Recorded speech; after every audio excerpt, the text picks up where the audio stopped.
I'm doing this now before date night because I don't want him to hear my response and then be trying to tailor his response to my response. So, my take was, yeah, he looked good, but all the hoes want him. So I was like, nah, I'm gonna always play good to, too hard to get. You know what I'm saying? So it was sophomore year in high school. And I was walking through the A building at Commerce, right? About to go to my science class, minding my own business with my score on. You know what I'm saying? And he had came up to me like, so you think you too good to talk to me? Yes, I am. Yep, because I'm not like all these other hoes. Like, in my mind, that's how it went. It may not have went like that, but not like your other hoes. So he had wanted my number.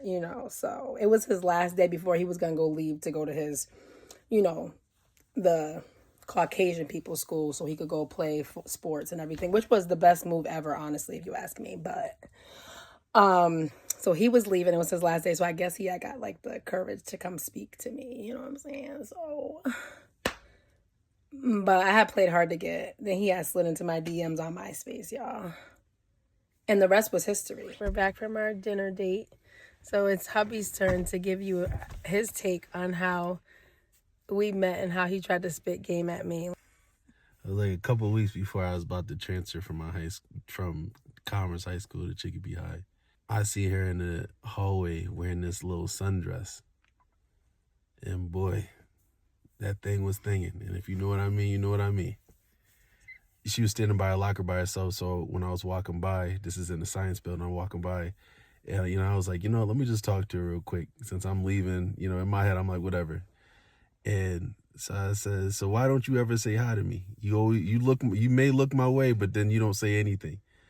And she was like, cause I ain't about to chase you like the rest of these girls.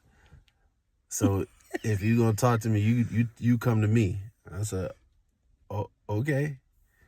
And so we chopped it up for a second, and then at first she wasn't trying to give me her number, so we first exchanged on MySpace. This is old days. Hit her on MySpace and was like, yo, why don't you ever hit me back? And she was like, I did, but you never responded. And I was like, oh, I had an issue with my phone, blah, blah, blah.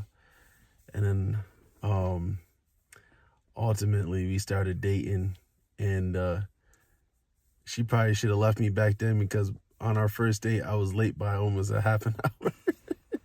Oh, I left that part out. But, it all got resolved and I got my first kiss that night, so bam, bam. All right, let's see if our stories match up.